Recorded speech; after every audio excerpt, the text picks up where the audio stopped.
Welcome to JTV. Back again with another addition to the Caribbean series. There's part ones are out on JTV, and JTV2 also has videos about the Caribbean.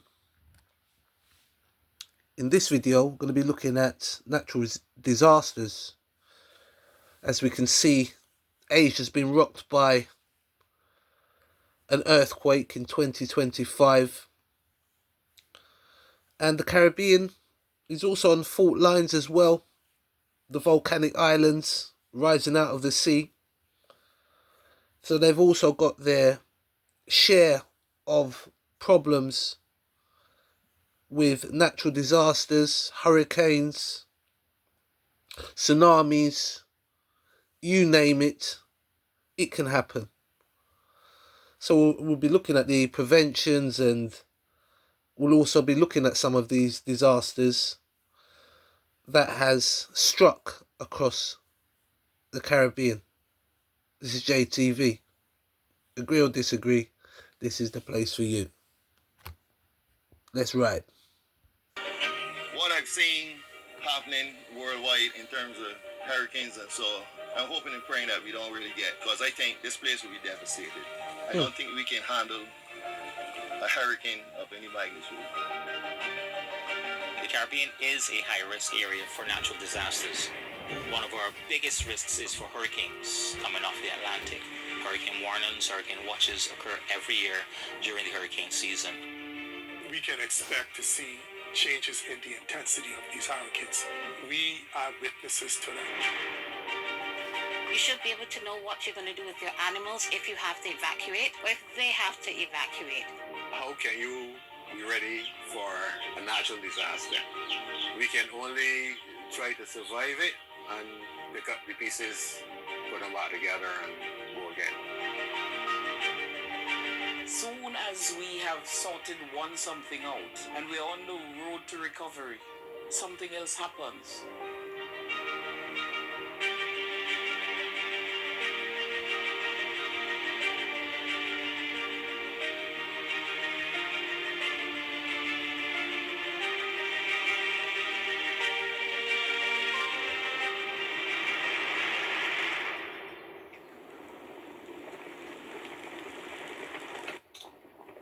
In April 2021, the La Soufrière volcano, which dominates the island of St. Vincent, erupts after 40 years of inactivity. 16,000 inhabitants are evacuated from their homes, and the northern region of the island is covered in ash. 60% of the agricultural sector is destroyed in just a few days. Sydney Tucker is among those breeders who chose to stay with their animals. The ash on the roofs was enough to sink not only mine but plenty houses tumbled in because of the amount of ash that was on them. A big loss in terms of pigs. I had some losses in the sheep, stray dogs, because dogs were let go. Dogs came and killed a lot of my sheep. The cost of the damage caused by the La Soufrière eruption amounted to nearly 300 million euros. The agricultural and fishing sectors that play a key role in the local economy were brought to a standstill. And during the evacuation of a large part of the island, pigs, cattle, and other animals were mostly left behind. In total, 25,000 animals needed water, food, and veterinary care. With the volcano, we had to think about providing food for the animals because it was nationwide. All the ash was everywhere, so there was no food for the animals. So we had, of course, our liaison with the different countries. And of course, the interaction was very fruitful with the countries because they said what was appropriate for the animals at the time. The La Soufrière ash column rose to an altitude of 20 kilometers and reached neighboring islands including Barbados, located 180 kilometers east of St. Vincent. This country is part of CaribVet, the Caribbean Animal Health Network, which connects veterinary services from 32 countries in the region and plays a key role in protecting health security. When they had the volcano in St. Vincent, the network was mobilized to send resources to St. Vincent, animal feed, animal fodder, medications, skills. So this is a strength that we have in this region amongst the veterinary network, where we can mobilize resources from several countries to go to an affected country to help mitigate against further damage, the loss of the animal life, or repopulation if we have a complete destruction of population. That was the first time we were actually able to respond and send necessary items to the volcanic eruption in St. Vincent. So we're going through that now and getting recommendations and lessons learned. And from there, we're trying to develop a regional disaster plan. Volcanic eruptions aren't the only threat facing the Caribbean islands. Every year, the period from June through November marks the hurricane season. The islands face torrential rains, violent winds, devastating waves. When you have a hurricane, there's the threat of wind damage. There's also the threat of rainfall. So this can lead to the exposure to a lot of different pathogens. Leptospirosis is a disease that is actually endemic within the Caribbean and within Barbados. So that is a major threat. When you do have a flood, you can have standing water. Then you can have, for instance, vector-borne diseases, dengue, West Nile, Zika, all of these other vector-borne diseases then will increase.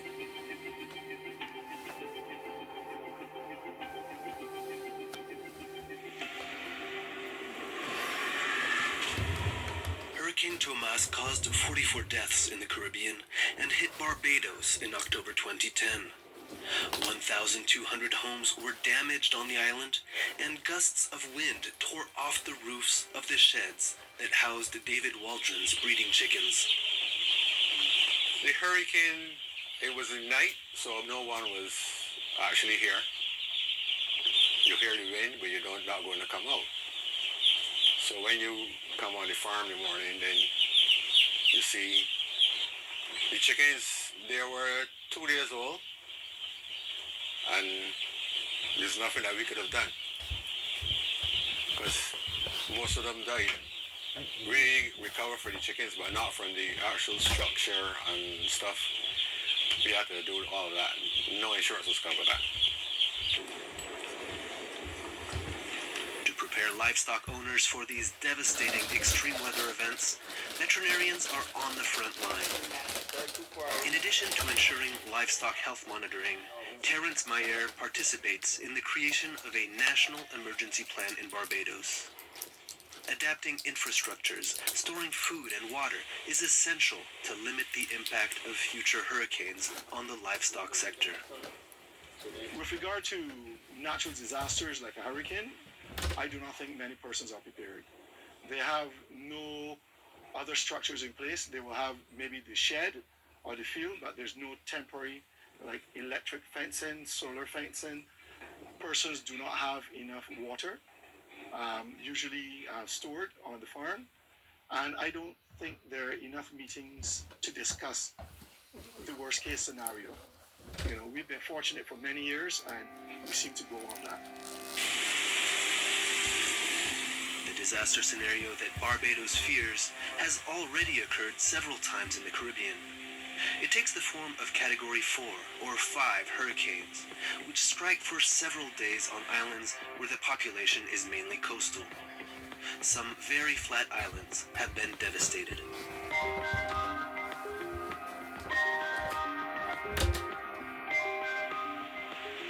In 2019, Hurricane Dorian, classified as Category 5, swept across the islands of Grand Bahamas and Abaco, with wind gusts reaching 200 miles per hour, causing unprecedented material damage and devastating livestock within 48 hours.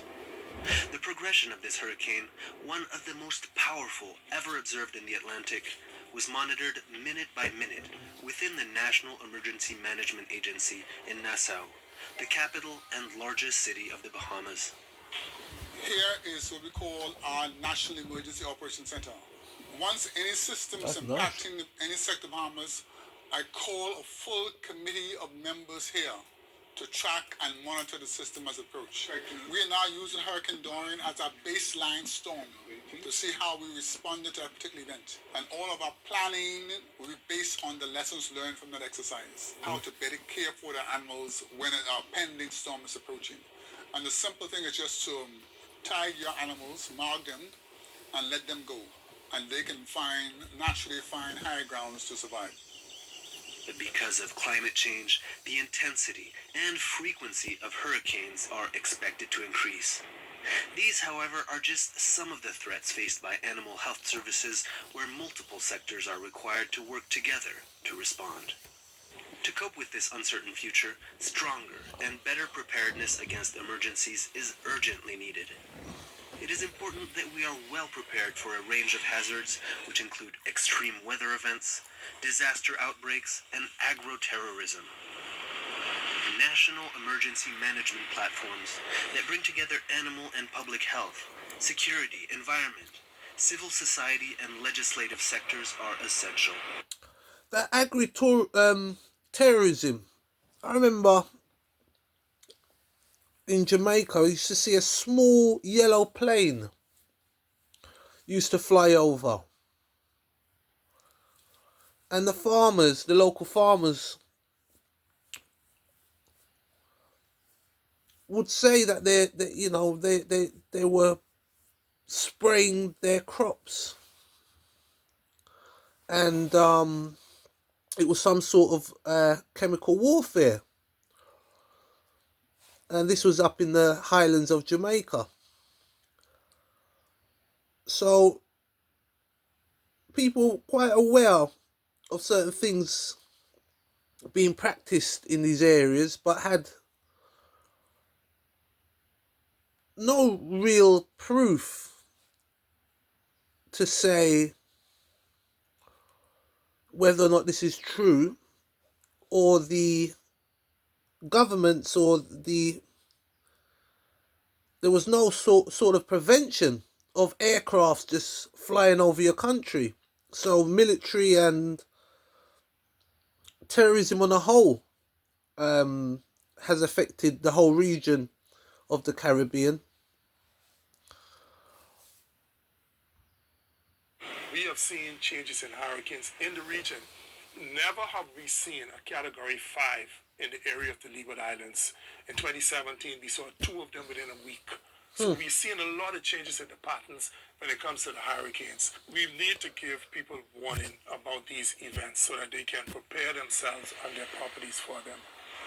For hurricanes, we can give at least a 5 to 7 day forecast if we're going to be impacted. Would be nice. With models being introduced over the past few decades, we have actually seen our forecasting techniques improved a lot. With each event, the model can now predict better the next time around. These models and meteorological data are accessible to all states and contribute to the pooling of resources to fight climate disasters. Representatives of the Caribbean islands meet regularly to strengthen their cooperation, notably through the One Health approach. This approach considers that health and security of humans, animals, and the environment is interconnected and calls for broad multi-sectoral and interdisciplinary preparedness and response at local, national, and global levels. Having a multi-risk approach is going to be essential for the future. Countries that adopt the One Health approach and the All Hazards approach are going to be much more successful in combating diseases and also further problems that we haven't even thought of yet as we come into this new age of agriculture and trade and globalization. We need to stop working in silos, because we all want the same objective. We all want to have healthy animals. We all want to have good food to eat. All of us need to work together so that we could obtain that goal. Meteorologist Mark Van Cuso, and on this day in weather history, September 14th, 1988, Hurricane Gilbert made landfall on the island of Cozumel and then Mexico's Yucatan Peninsula as a Category 5. Its second time making landfall after its eye completely passed over Jamaica 2 days earlier. The minimum central pressure at landfall in Cozumel was estimated to be 900 millibars. It was the first Category 5 to make landfall in the Atlantic Basin since Hurricane David hit Hispaniola in 1979, and its rainfall peaked at over 13 inches in Progreso, Yucatan. The storm weakened quickly while crossing land before emerging in the Gulf of Mexico as a Category 2 hurricane. The aftermath left 35,000 people homeless and 83 ships sunk.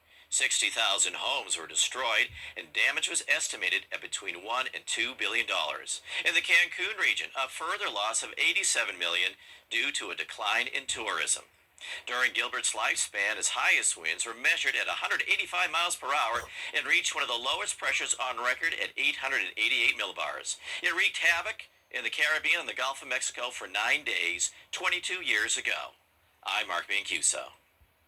You've probably heard over the weekend. As a matter of fact, when we last talked on Friday, I said give it the weekend because we knew that we were going to see the numbers and percentages go up, and eventually the computer models will get a center to hang on to, and we'll get a little better idea.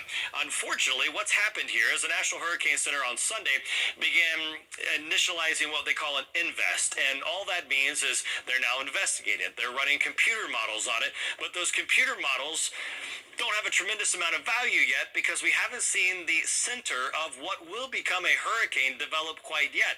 And any development east or west could have big implications down the line for what that means or doesn't mean for Southwest Florida. I want to show you our in-house computer model just to give you an idea of why we're sitting up and paying attention to this. You can see how fast this spins up. And by the time we get towards Wednesday, our high-resolution in-house computer model is showing a hurricane in the southern part of the Gulf, and we will see rain bands start here Wednesday evening. And again, the long-range model showing movement off to the north. If this were to move and the center develop a little farther to the east, so closer to the coastline, obviously the bigger impacts. If it's farther to the west, the less impacts we will see. Let me show you two of the more reliable computer models we look at. In the yellow, the GFS, and the blue, the European. The GFS here in the days ahead, the more aggressive one on size, and it's also the more aggressive one here as far as being a little closer to the state. And as we follow both of the centers northbound, right now the thinking is Big Bend, Florida Panhandle for a landfall. But with a system that close, we will see impacts here, and you're looking at that landfall being Thursday evening. So a very quick week here from going without an official tropical system yet to having a full-blown hurricane, perhaps even a major hurricane here in the Gulf of Mexico. So you'll want to stay tuned here in the days ahead.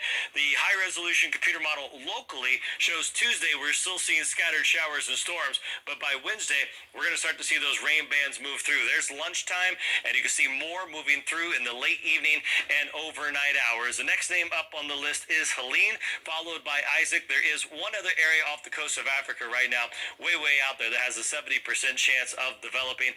I do anticipate the one there in the Gulf to get the name first. So looking ahead, breezy with storms, windy with storms there on Thursday. Marine conditions are going to deteriorate, and we could see some localized flooding there with some increased water levels along the coastline, but we'll be able to dial it in a little better.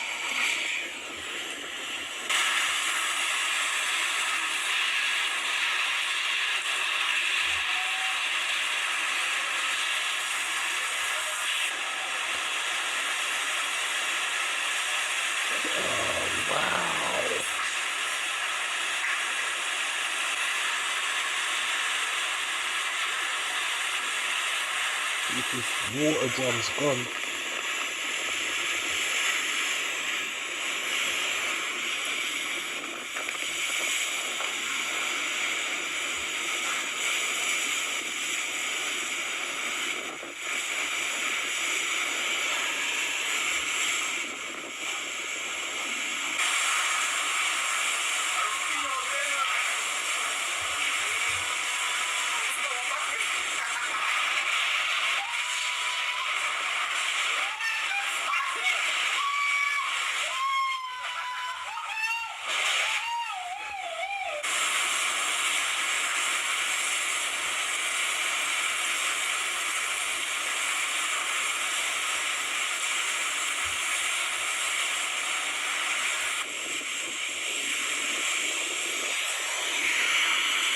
Hurricane Beryl. It has hit Jamaica with winds recorded of nearly 150 miles an hour, pummeling the island's southern coast overnight. The death toll has risen to at least 10 across the Caribbean and is widely expected to rise, whilst almost 500 Jamaicans have been evacuated from flood-prone communities. Meanwhile, worried tourists flocked to Cancun Airport, hoping to leave the Mexican resort town ahead of the arrival of Hurricane Beryl, which is expected to hit Mexico's Yucatan Peninsula on Thursday night. The vast Category 4 storm has left a trail of devastation as it barrels its way through the Caribbean. On one island, Union, 90% of homes have been destroyed or damaged. Our Central America correspondent Will Grant has this report. Having ripped off roofs and tossed aside homes as it tore through the Caribbean, Hurricane Beryl has now hit Jamaica. For days, the island's government has said that the storm's destructive force was not to be underestimated. The Beryl would lash the country with high sustained winds, strong gusts and heavy rain. They also warned of life-threatening storm surges too. And even within the first hours of the storm making landfall, streets in the capital, Kingston, began to flood, damaging homes and businesses. An evacuation order for low-lying areas was put into place, and the Prime Minister stressed that residents of at-risk communities should move to safer districts. We urge all Jamaicans to comply with notices to evacuate, if and when they are issued. However, even without the issuance of notice, if you live in a low-lying area, and an area is historically prone to flooding and landslide, or if you live on the banks of a river or a gully, I implore you to evacuate to a shelter or to safer ground. The coming hours will reveal just how much damage Beryl has wrought in Jamaica, but other islands show the devastation it can cause. In Carriacou, off the coast of Grenada, entire communities have been left homeless, with buildings destroyed or rendered uninhabitable. In St. Vincent and the Grenadines, Union Island was among the worst affected places in the Caribbean, receiving the full brunt of Beryl's power. Beryl is an unprecedented storm. None have formed as quickly or have intensified as fast in Atlantic hurricane history, and satellite pictures show it's not done yet. As the storm leaves Jamaica's territory, it will move towards the Mexican mainland. The tourist resort of Cancun is directly in its path. Just as people in Grenada, in St. Vincent and the Grenadines and in Jamaica had prayed for the best as Beryl drew near, now Mexicans are crossing their fingers in the hope that this extraordinarily powerful storm begins to weaken before it reaches their communities too. Will Grant, BBC News, Mexico. This is a dust devil, and this is a big one. This is a site that was just a couple days ago in the Montego Bay area in Jamaica, and you could see this here. It looks like a tornado. I want to explain the difference, but you could see this swirl right in through here, big swirl, and look at the power of that. This is a dust devil. It's one of the things. Not only is there somewhat the beauty of the weather with this, but there's also the danger with the flip side of that. But blue skies around. This happens even when the weather is settled. So this is not a tornado, but this is a dust devil. This is a very impressive one to get one that lasts kind of this long with this intensity. You can see right there. I want to show it to you again in just a second, but what is a dust devil? A very, not a completely rare sight. One that big is kind of rare to see, but they do happen quite a bit just on a smaller scale. So a dust devil is a small, rapidly rotating column of wind that picks up mostly dust or dirt, and it was dry in that spot, so it's able to pick up some of that dirt. It forms on a sunny, hot, and typically dry afternoons. Could happen in the morning too, but usually when the land heats up, and that allows the air to rise and kind of circulate. Hot air rises. That's one of the reasons a dust devil could form. It is not a tornado. A tornado is associated with a thunderstorm, and as I showed you, there were blue skies in that. They are typically, a dust devil is typically small and weak, but the strongest ones could be over 60 miles per hour and over 1,000 feet tall, and that's what we had in this one. And they don't just form in deserts, but you do need some of that kind of a dry surface to allow that dust or dirt or sand to kind of kick up. This is one of the bigger ones. If you happen to see this one, again, that happened in the Montego Bay area just a few days ago. Look how tall that is. And there's the blue sky. So not... The tiny eastern Caribbean island of St. Vincent was blanketed by ash on Sunday, where authorities said the La Soufriere volcano erupted yet again in the late afternoon. Some 20,000 people have been evacuated from their homes since eruptions began last week, many staying in shelters in the island's capital, Kingstown. Layers of ash as thick as 8 inches have destroyed crops, contaminated water, killed animals, and devastated infrastructure, leaving some roads impassable and slowing down search and rescue. So far, there have been no reports of casualties or injuries, but many of the island's 100,000 residents are struggling with shortages. Several Caribbean neighbors have donated cots, food, masks, and respiratory tanks. St. Vincent's volcano was dormant for decades, with its last reported eruption in 1979. Officials have warned activity could continue for months. Source of the single largest explosive volcanic eruption in the entire Caribbean during the last 1 million years. This major eruption originated from the Watton-Weaving caldera, which is considered part of the Moraine Tres Pitons volcano, erupting 58 cubic kilometers of tephra 33,342 years ago. This eruption sent pyroclastic flows all the way into the ocean, even traveling 14 kilometers westward on the ocean floor. During the last 100,000 years, Dominica has produced 9 of the largest 10 explosive eruptions in the Caribbean. The first and 5th through 10th eruptions originated from the Morne Tres Pitons complex, while the 2nd and 4th largest eruptions originated from the Morne Diablotins volcano. The only top 10 large eruption to have not originated on Dominica during this time period occurred on the island of St. Lucia, forming the modern caldera of the Qualibu volcano. The sizes of these eruptions are listed below, with 7 VEI5 and 3 VEI6 eruptions ranking among the top 10. But then the light began to deteriorate, and it wasn't at a slow pace. It was rapidly deteriorating.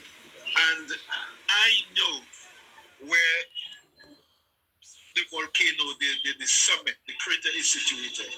I couldn't make it out. It was just darkness. And then what happened? Then we began to feel something hitting your skin. Ash.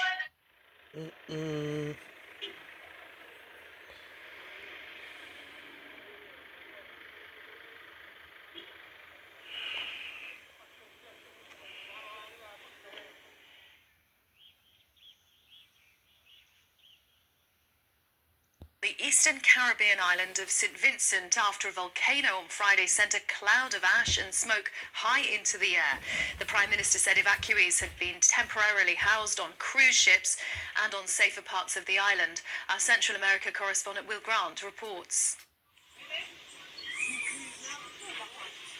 It is an awe-inspiring, frightening sight.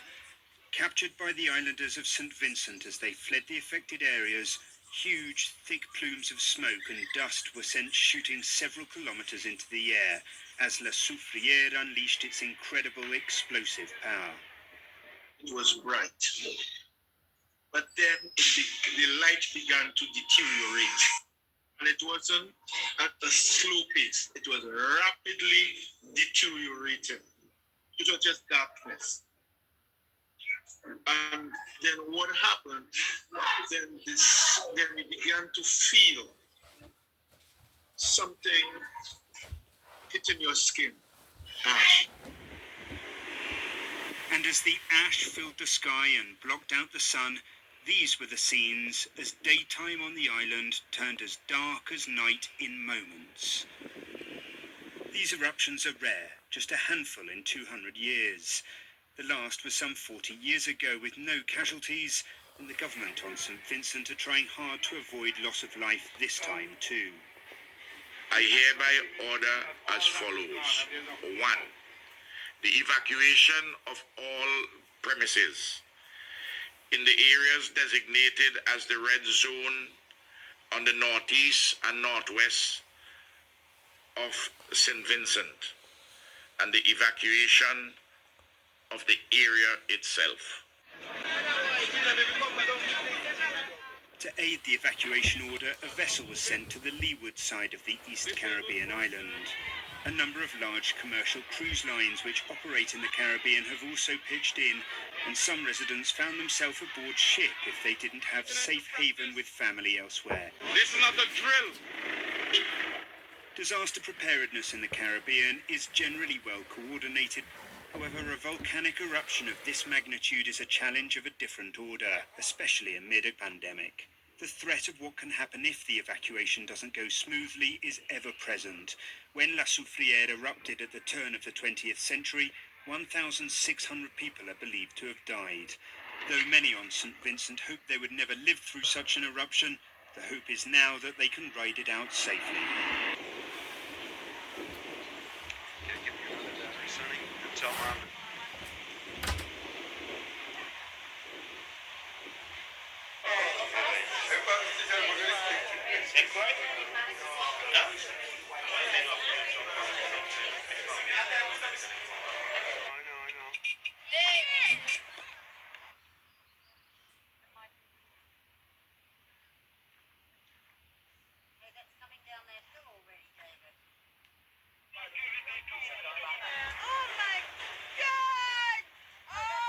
Right now is when you... It's reaching the house. Look at the house right there. Where? There's a house right in front of it, like. Hey, that's gonna come right at us. What it's doing, Judy, it's expanding and it looks that way. We ran from the airport because of that. It's going up. David, you should have never left the airport. No. We're right where we need to be right now. The sun is right behind me, man. That tree isn't blocking you? Yeah, it's fine. It makes it look very Caribbean. Coming from the airport. It was awesome. We actually ran from the airport. Yeah? It was so big. It was flowing down? Oh, yeah. Okay, go.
Acabou de desmoronar a igreja.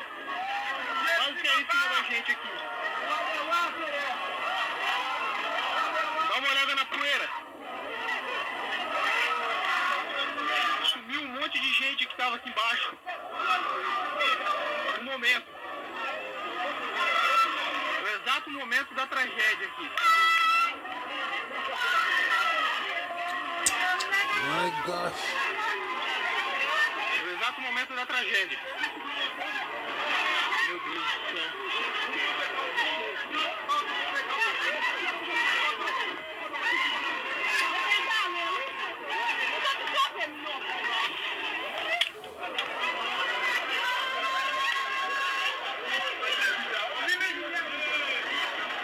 Acabou de desmoronar a igreja. Por pouco não caiu em cima da gente.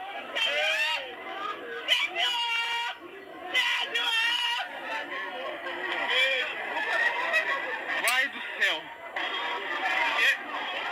Várias casas aqui.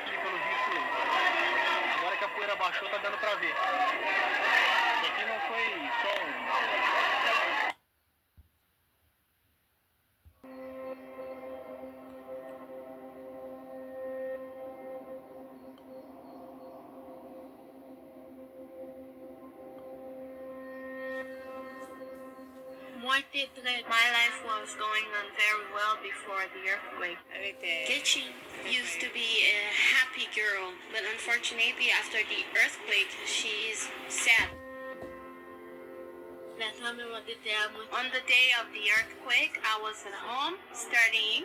When the earthquake occurred, I heard a sound. I tried to run out of the house, but I didn't have time to get out. It's too late. The house collapsed while I was inside. When I woke up, I realized that I was buried under concrete. It was very dark, and I was crying for help. I was buried for 3 hours. When people came with hammers and saws, they tried to rescue me. I know that without compassion help, I would have died. When there were no hospital in my area, compassion staff came and took me to hospital where there were foreign doctors who came to help Asian people. She had a big hole on her head, and the doctor had to do a skin graft in order to help her recover. Oh my gosh.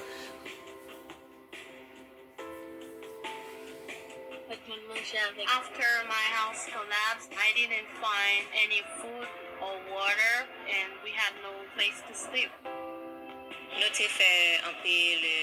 We were able to give her much support with Compassion's intervention. She received medical assistance, food kits, hygiene kits, and temporary shelter, and we will continue to give her psychological assistance in order to help her recover.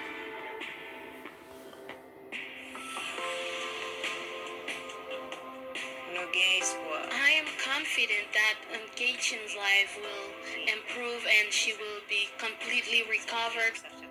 God was able to rescue her and save her life. I am confident that He also will restore her life and give her a better life, even better than she had before. My life is going to change, but I think with God's help, it's going to change. Heureusement pour moi, côté moi il va tomber. Mais gros tremblement de terre qui peut passer au Kaila. Pour que tu te calmes.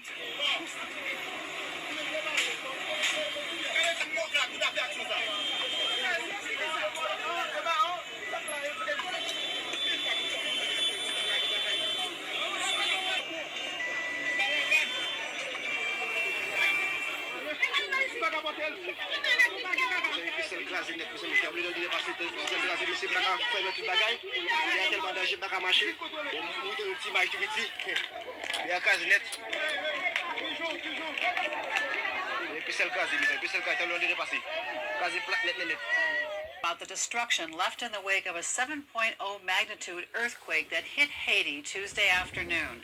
We're on the phone now with Mark Lacey, who is in Mexico City and will be heading to Haiti later today.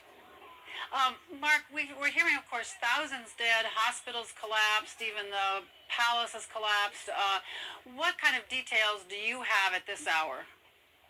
Well, the situation this morning, it's worse than anyone could have imagined. There still are not firm numbers as to how many people have died, how many people have been injured, but the reports we're getting from Haiti have a vast number of casualties that are believed to be in the thousands. There are wounded people walking through the streets. There are people seeking medical attention. Hospitals have been closed. Patients have been moved out into tents. There's still moans and cries coming out of the rubble. It's a horrible scene. Mark, is there any evidence of any medical aid there at all now? Yes, the Doctors Without Borders provides medical care and supplements the Haitian public hospitals. They're on the scene, but their facilities have suffered damage. They're sending in scores of more doctors, and they say they can't keep up with the need. That it's just a tremendous demand for first aid. Any evidence of any other outside aid coming in from the Red Cross or equipment being airlifted in? Is there any sign of that yet? We're getting barraged with reports of aid that's planning to go in. The airport in Port-au-Prince suffered damage. The control tower did. It's still believed to be open, but I don't know yet whether aid is landing yet in Port-au-Prince. But it's certainly on its way. The Coast Guard is sending cutters to the area. Now, I know there have been many, many aftershocks, some of them quite large, following this quake. Are you hearing more about increasing damage, or does it seem like what's happened now has happened? Basically, what we're hearing is that the major damage has been done.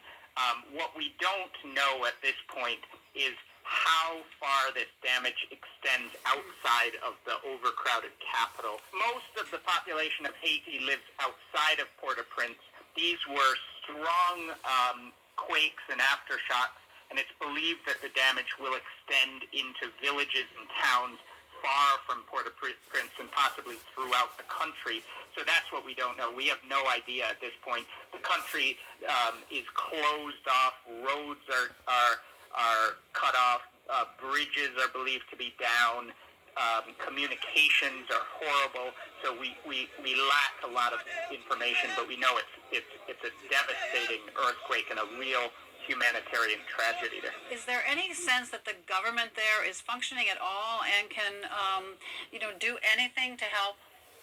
We've actually heard from the president. He spoke to the Miami Herald this morning, and he called the damage unimaginable. His residence, the presidential palace, was severely damaged, and that's one of the major symbols of authority in Haiti. The presidency is one of the institutions that works to some degree in the country, but the parliament was damaged. All sorts of government ministries were damaged. This government barely functioned in regular times. Now people don't have offices. So this is a country without a great deal of authority. It's a country that's just sort of winging it right now, and it's a country in a great deal of need. We are getting a glimpse of the absolute worst of it in Haiti. Images taken Friday by the Associated Press show bodies filling a street in the capital, Port-au-Prince. There are fears that as many as 45,000 to 50,000 people were killed by the 7.0 earthquake that struck on Tuesday, and these images seem to give credence to those estimates. SIP to all victims of natural disasters across the globe, and especially in the Caribbean. Has been filling outside of the city. Aid is just now spreading throughout the affected areas, and there is a rush on to treat as many people as possible before they too are added to the toll. A calamity of cataclysmic proportions. I'm sure it's the worst thing that's happened since the tsunami, and it's a mess, Pat. Well, if all those buildings are down, I understand more are falling than they're standing. It may be a blessing in disguise. There might be a massive rebuilding of that country. Is that possible? Blessing in disguise. Well, I don't know. I would think that that would be a pretty optimistic attitude. Christy, something happened. How could he say such a thing? Cataclysmic proportions. I'm sure it's the worst thing that's happened since the tsunami. Pat, this is a calamity of cataclysmic proportions. I'm sure it's the worst thing that's happened since the tsunami, and it's a mess, Pat. Well, if all those buildings are down, I understand more are falling than they're standing. It may be a blessing in disguise. There might be a massive rebuilding of that country. Is that possible? Well, I don't know. I would think that that would be a pretty optimistic attitude. Woman clings to life and her rescuer after surviving a building collapsing around her. Moments later, a child is pulled from beneath the rubble too. Friends, family and neighbours must carry each other to safety. Homes and shops have been reduced to bricks and dust in the wake of the 7.2 magnitude earthquake. It's a reminder that man's efforts are no match for nature's power. The extent of the damage is still not known, and the head of Haiti's Civil Protection Agency told a press conference he couldn't say a specific number of people killed. Tonight, it's suggested that more than 200 have died. The epicenter of the earthquake is nearly 80 miles west of the capital, Port-au-Prince, but the whole country has been placed into a state of emergency. Today will feel all too familiar to some Haitians as the memories of the earthquake 11 years ago return. Then an estimated 250,000 people were killed, and the scars it left on Haiti have not fully healed. Once more, an earthquake that lasted seconds has caused damage that will take years to recover from. Ellie Pitt, ITV News. So I asked you guys on social media what the next Filler Week episode should be. I did a little poll on the 2 most popular suggestions on Facebook, Twitter, and Instagram. The slight majority on all platforms said they wanted me to do a Filler Week on the Caribbean Explained. So here we go. The Caribbean. Now, culturally speaking, most of these places are very similar. Like, they all celebrate their own version of Carnival. They all love seafood and play their variation of reggae, soca, and calypso music. They all have like the sexiest black people or Creole black people on the planet. Anyway, on the technical side, the Caribbean... Very similar, but also very different. It's divided into 34 island entities, 13 of which are fully sovereign nation states, and the rest are overseas regions, territories, dependencies, and commonwealths, or autonomous constituencies that belong to the UK, France, Netherlands, the USA, Venezuela, and Colombia. Generally, if it had to be categorically placed, the Caribbean is considered part of North America. Forgot Spain and Dutch. Others will say it's just kind of its own thing. The island chains are shaped like a hook engulfing the Caribbean Sea, which is on the Caribbean plate, and of these islands, there are 3 main island chains: the Lucayan Archipelago, the Greater Antilles, and the Lesser Antilles. In this video, we will first go through the fully sovereign states and then the dependencies and territories. Keep in mind, we are Bermuda, one of the 4 twin island countries. It's kind of like the quieter, rich getaway island area, famous for their black pineapple, frigate bird sanctuary. They have 365 beaches, one for every day of the year. Most of the 93,000 people live on Antigua Island, and only about 2,000 live on Barbuda, the flat marshy island. They also legally own Redonda Island, which has nothing but birds and a small unnamed gecko species on it. The Bahamas, named after the Spanish word Baja Mar, meaning shallow sea. This was the first place Christopher Columbus discovered on his voyage to the New World. Long story short, because of its location, it's kind of like the Hawaii of the East Coast. This is pretty much where Americans anywhere east of the Mississippi like to go on vacation when they want a tropical island experience. There's so many cruise ships that go here, too many tourist sites like underwater caves, pink sand beaches, fortresses, native Taino sites. There's even an island with swimming pigs that come up to you and ask for food. Barbados! Geez, Rihanna, you still haven't gotten back to me. Barbados is basically the oddball of the Caribbean. For one, it's not even located on the trench line, and for some reason it sits about 100 miles east of their neighbors, which means they are outside of the hurricane zone and they rarely get affected. It was also the only island to have been briefly colonized by the Portuguese, but then they just kind of abandoned it. Known as the Bajan people, they are one of the richest nations in the Caribbean, known for their month-long crop over festival. They love eating flying fish and cuckoo washed down with Mount Gay rum. Pretty good stuff, I've tried it. Kraken will always be my number 1 though, but Barbados, you're doing it right. Cuba, the largest and most populous of the Caribbean nations, but not the most populous island. That belongs to Hispaniola, the name of the island shared with Haiti and Dominican Republic. Cuba is of course a Spanish-speaking Caribbean nation considered part of Latin America. We all know about the revolution, the Che Guevara stuff, and how the Marxist-Leninist Communist Party has ruled since the 60s, which led to the tension during the Cuban Missile Crisis. Clearly, it was resolved by the X-Men. No, but seriously, Cuba sticks out much in that they were pretty much isolated for a long time and kind of kept things to themselves. There was a lot of tension against the U.S., although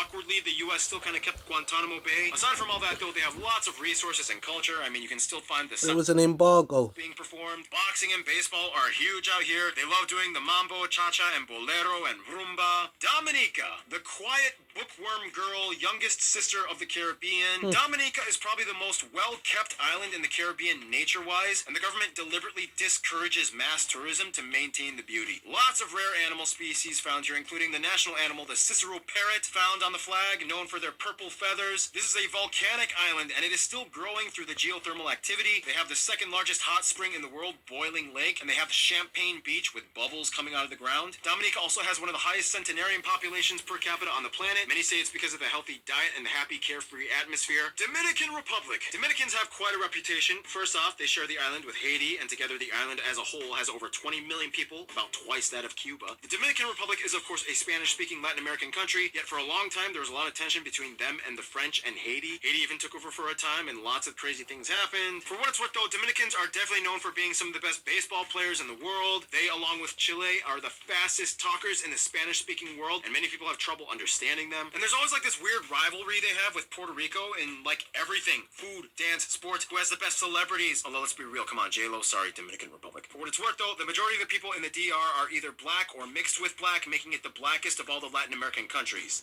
What else? They love merengue, bachata, mofongos, and tostones, but don't tell that to the Puerto Ricans. Grenada, the Spice Island. Grenada is known for two things: being the world's second largest producer of nutmeg after Indonesia, producing about 20% of the world's supply. Not bad for one small little island. They even put it on their flag. And the other one is the Operation Agent Fury invasion in the 80s, which was criticized internationally, but it kind of worked out, and the people of Grenada were like kind of okay with it in the end. And look it up. Grenada is also famous for their interesting Jab Jab festival, in which people douse themselves in oil and wear horns and dance to a drum-fueled frenzy to express freedom somehow. Haiti, the first black republic in the world, gaining independence from France in 1804. They had a revolution, and you know the rest. This place is stereotypically known as the Voodoo Island, since voodoo is still sometimes practiced here in certain areas. Haiti is also the largest francophone nation and population in the Americas, more than Quebec. It's interesting, though, because they made their own Creole the official language and use it in schools, written in street signs, books. It's a separate thing from French. Some say Haiti is one of the most unlucky countries in the Western Hemisphere. Nonetheless, they are also one of the most colorful and distinct in the Caribbean nations, with a plethora of Creole dance, music, festivals, and food. Oh man, you gotta try Haitian food. It's so good. Jamaica,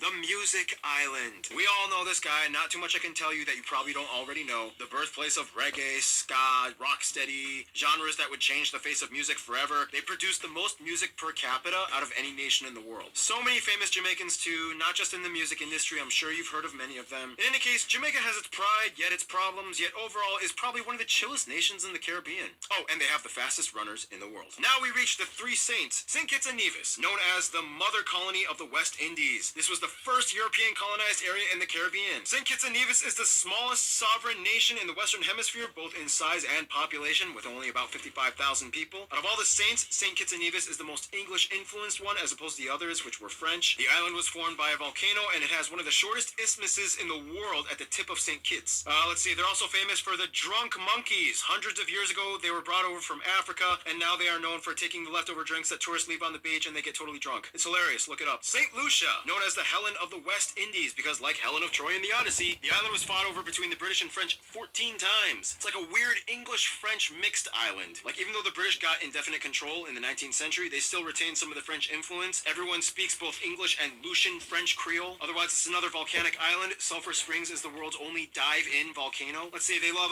green figs and saltfish. For a small nation, they boast 2 Nobel laureates. St. Vincent and the Grenadines. Like St. Lucia, these islands were also fought relentlessly between the French and English. Finally, Treaty of Versailles, British, you know the deal. The nation is basically one big island where the majority of people live, St. Vincent, which has an active volcano, and 32 smaller islets and keys, many of which are private islands owned by either companies or people. Like Mustique Island, it has some weird names of places on it, like Gingerbread, Buttercup, Opium, and Macaroni Beach. It's one of the few Caribbean countries with petroglyphs recording ancestry that can be found in these towns. And finally, Trinidad and Tobago, the last of the twin island countries. This island nation has switched between the hands of different European colonizers more than any other island nation in the Caribbean. Started out Spanish, then it became French, British, Dutch, and then yes, even Courlander, which is like a fancy ancient term for Lithuanian. Yeah, Lithuania, once under the Polish-Lithuanian Commonwealth, took over Tobago for a short period of time. Compared to the other states, Trinidad has a very industrialized economy rooted in manufacturing and petroleum. Yes, they have oil and gas reserves. They even have a few skyscrapers built in their downtown area district. Very diverse population-wise. About 2/3 are black or mixed with black, and the majority of the rest are Indian, like from India,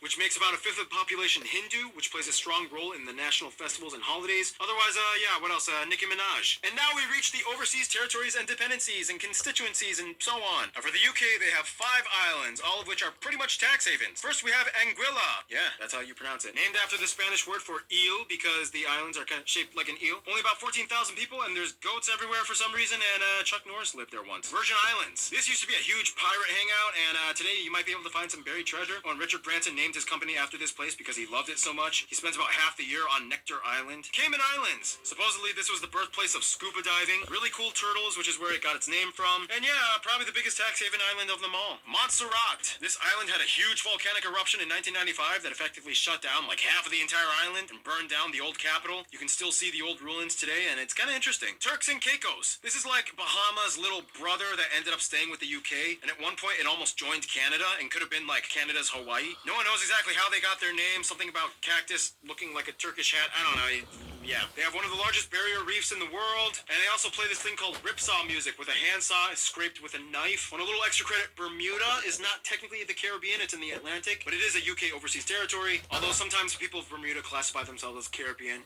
And now the French islands, Guadeloupe and Martinique. These are regions of France, and they hold the exact same status and legislative power as the regions of European France. They are part of the Eurozone and speak French and Creole. They are like the Hawaiis of France. Both have active volcanoes. One on Martinique killed lots of people in 1902. Beautiful landscape. Guadeloupe has disputably the highest waterfall in the Caribbean. Saint Barthélemy. This used to be part of Guadeloupe, but it broke off in 2003, and now it's just a French collectivity. This is an interesting one because it was the only island colonized by the Swedish for a significant amount of time. And you can even see the symbolism in their coat of arms with the 3 crowns. And finally, Saint Martin. This is also a collectivity like Saint Barthélemy, and it's like the weird northern conjoined twin of the Dutch Saint Martin that shares the same name on the same island. It's basically a resort town and tropical getaway spot with a cool lagoon. Which brings us to the Dutch islands. First off, the ABC Islands, Aruba, Bonaire, and Curacao. 2 of them are considered constituent countries within the Kingdom of the Netherlands, Aruba and Curacao. However, Bonaire voted to have closer ties and is considered a special municipality. All 3 speak Dutch, although English is widely known and taught. They were once known as the Land of Giants, as the natives were kind of supposedly really tall. They have interesting traditional indigenous sites and petroglyphs and cacti. Otherwise, yeah, you see a very distinct Dutch style in their architecture and very colorful buildings on all 3 of them. Then we get to the SSS Islands, Saba, St. Eustatius,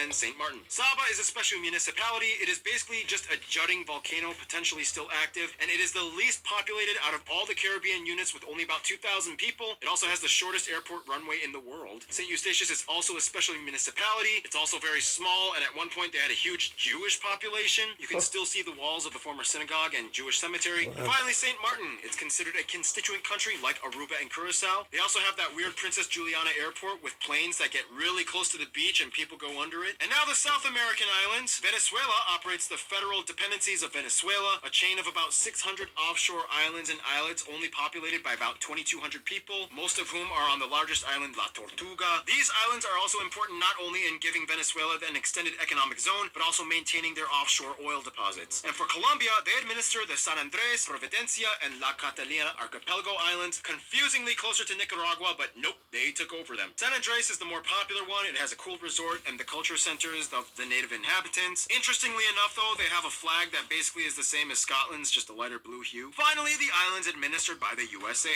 You have 3 of them: Puerto Rico, Virgin Islands, and Navassa Island. The Virgin Islands are classified as an unincorporated organized territory of the USA. They were for the longest time actually colonized by Denmark until they were sold to the US back in 1916. Today they are known for the pristine tourist sites and beaches that people like to have weddings on. Puerto Rico is classified as an unincorporated territory to the United States and is the largest of all the territories both in area and population-wise at over 3 million. Puerto Rico is very complicated because in almost every right they are pretty much like their own country with incredibly high self-administration and autonomy. They mostly speak Spanish as their first language, English as a second one. They are U.S. citizens and can move about the U.S. with no problem, which is probably why there are actually more Puerto Rican people living in the U.S. than there are in Puerto Rico. This is a very unique topic. Maybe I should just make a whole separate filler week video on it. I don't know. And finally, the disputed but mostly U.S.-held island of Navassa Island. This has nobody on it, no harbors, no airstrips, only a lighthouse. And since it has become a wildlife refuge, it has been closed off to visitors unless you get a permit from the Fish and Wildlife Office in Boquerón, Puerto Rico. And that's just about it. Pretty much everything in the Caribbean. You have 13 countries, 21 overseas entities of other countries, and a few hurricanes and earthquakes, but nothing can stop that warm tropical joy. Thanks for watching.